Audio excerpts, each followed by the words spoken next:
Hi, everyone.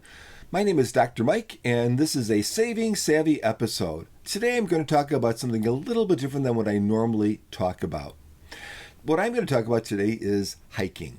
Now, a few years back, I converted a cargo van into a camper, and Violet the camper and I have gone all over the country and enjoyed a lot of day hikes through national forests, national parks, state parks, other wilderness areas, you name it, I've been out there. A lot of times it's solo. Sometimes I'm fortunate to have someone with me to hike along and keep me company. But even though I've hiked for many years, I would not call myself an expert or experienced hiker for the very simple reason that I have a very poor sense of direction. I've tried, believe me, I've tried my best to be observant and all those sorts of things, but I just get kind of turned around in these places and get a little confused.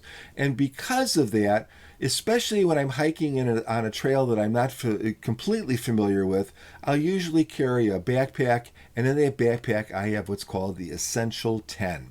The Essential 10 are 10 groups of items that most hiking organizations recommend that all hikers, including or maybe even especially day hikers, carry.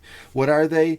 Well, it's a group of things including things for navigation, for nighttime illumination, sun protection like a visored hat, first aid, a knife, something to start fires with, something to build some sort of a shelter with, extra food, extra water, and extra clothing.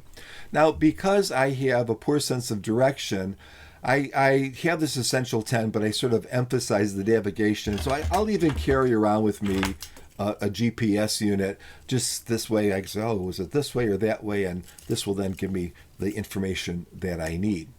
However, when I hike with someone else, they don't have anything. And a lot of times they are reliant on me and what I have. Now, recently I've been watching these YouTube videos that talk about lost hikers. And in many instances, people will get separated from a group and they're lost. So if someone got separated from me, they couldn't take advantage of my fancy GPS unit here. What are they going to do?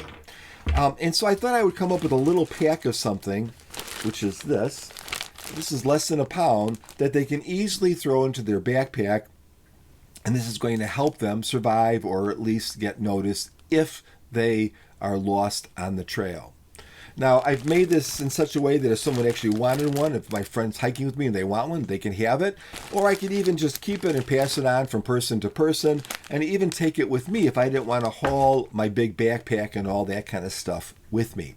So let's look at what's inside. But first, let me give you some information that might encourage you to do the same if you are a hiker or no hikers. It's important to realize that people get lost on these trails all the time. It is impossible to get actual numbers, but just to give you some idea, there is roughly around 3,000 search and rescue attempts every year in national parks. Now, there's 157 national forests that's different and managed different from national parks.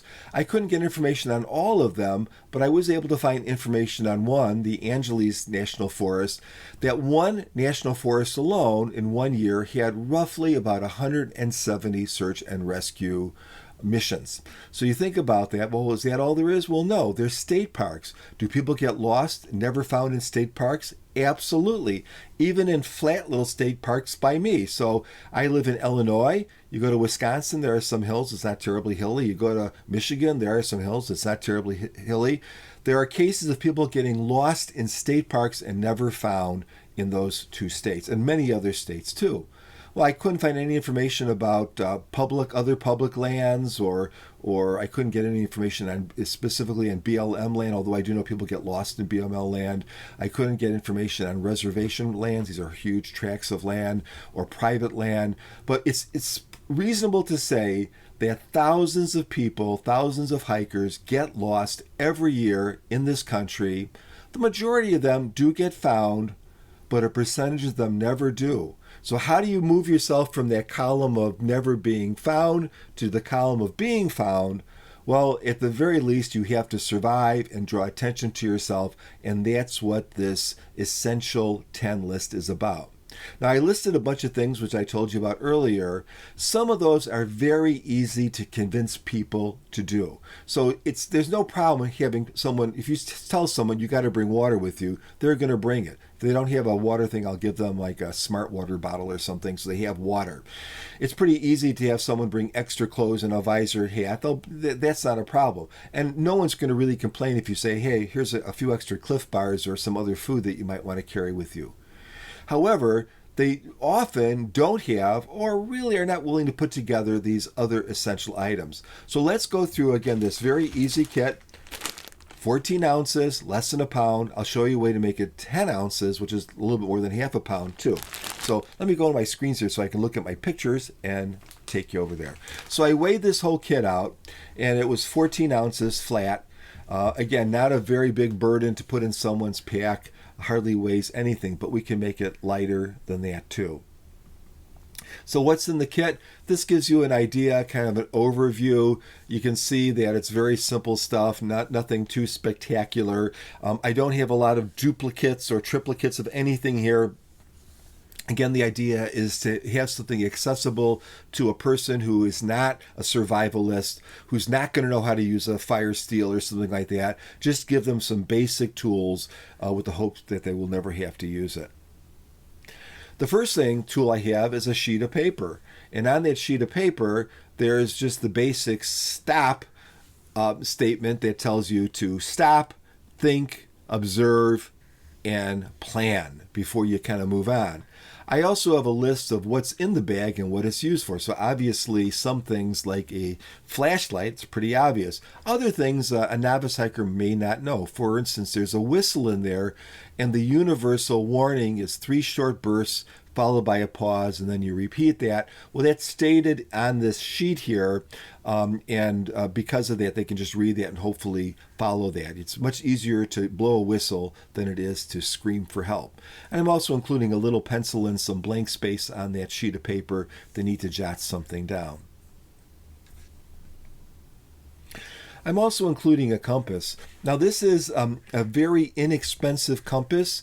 I actually bought 6 of them for under $20.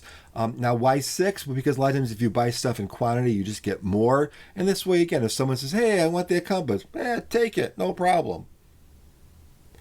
I also included some water purification tablets. Now, I understand that the best way to purify water is by boiling.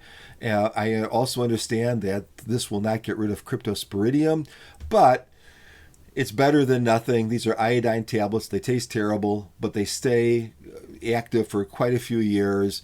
Very small little container, very simple to use, and so I'm including that too. This is a little extra item. I'm including some duct tape. I found these very cute little packs of duct tape, three colorful packs in a bunch.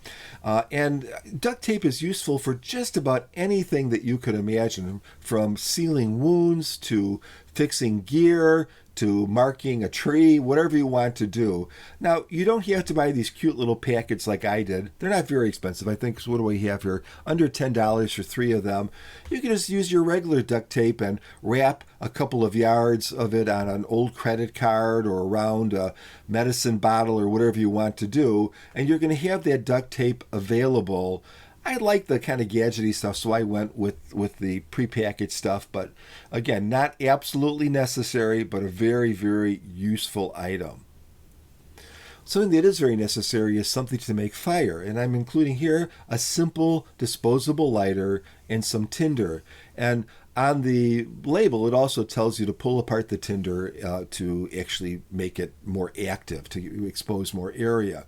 Here again, people might say, well, you should have 3 methods of fire. Not for this particular case. This is a very simple setup for an emergency situation. I'm also including some other items in another little baggie. One is a pocket knife that I just happen to have lying around. but any cheap pocket knife would work. I'm including a very inexpensive but incredibly loud whistle and a very small little flashlight. That flashlight has a clip on it, which allows you to clip it to your visor to kind of use it as a headlamp if you want to do it. You kind of reverse the clip to do that, or you could just use it as a pen light.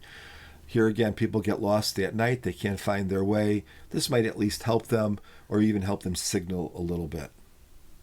This gives you an idea how cheap these whistles were. They were $7 for 10 of them, so roughly 70 cents a whistle. I mean, I have 10 whistles now, but I'm sure I can give some of them away for safety and other reasons. Or if people want a whistle, they can have a whistle. This is an emergency poncho. Now, this is a very interesting item. It basically is made out of that space blanket material, but one side is that reflective silver and the other side is a bright orange. But it's fashioned into an emergency poncho. So that poncho could be used if you're getting rained on, so it serves as sort of a shelter role. It could be used as a signal because it's big and it's bright and you could wave it in your arms. And of course, because it is that mylar thermoreflective stuff that reflects about 80 or 90% of your body heat back into you, that could be a lifesaver. There's a guy by the name of Greg Ovens. He's a survivalist and a very experienced guy, and he thinks that the majority of people that die on the trail and when they get lost are due to hypothermia. And even if it's 70 degrees, if you get wet enough and it gets cold at night, you can have hypothermia and die. So this is something that is very useful. How expensive was it? Very inexpensive. So I've got 4 of these for $12. So you do the math, $3 each. Someone wanted to keep it, no problem, they could keep it. I also put together a first aid kit. Now, this is more elaborate than I think you would need in such an emergency kit, and you're probably wondering why you have those little packages of naproxen and antibiotic cream and all that. That's because I had these left over. I was kind of renewing a bunch of first aid kits and other things that we have around here, and I bought some excess stuff, and this is just excess from that. I like these just because they're clearly labeled. They're individually wrapped. However, if you don't really want to do something like this, you can just as easily just put some in a little snack Ziploc bag or something, and put some pills in there, and you'd be fine, and have some Band-Aids. I'm also including a set of gloves and a triangular bandage. If you don't know what a triangular bandage is, it's just kind of a piece of cloth that can be used in many, many different ways, from a sling to something to help clot a bleed, to even a little bit of wrap around your ankle.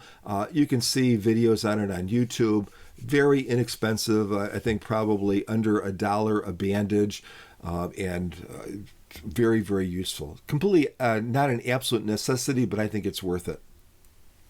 So this is when I simplify the kit. So if you wanted to go really light with the kit, you could do something like this. Here I just have a couple of different sizes of Band-Aids, and then a small amount of a non-steroidal, basically a pain medicine. This is naproxen, which is Aleve, but this could be Motrin or Tylenol or whatever you'd want. I'm also including an allergy pill. This is the equivalent of Benadryl, and a diarrhea pill.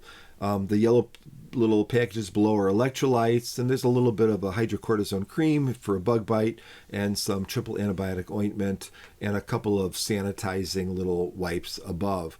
So this is about the minimum that you would want, but you could just go into your medicine chest, get a baggie, put a couple of Band-Aids in, put a couple of pills in.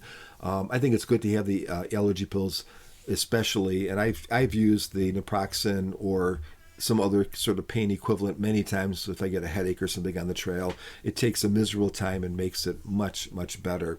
But if you want to reduce weight or don't want to get too complicated, at least this kind of covers all the bases.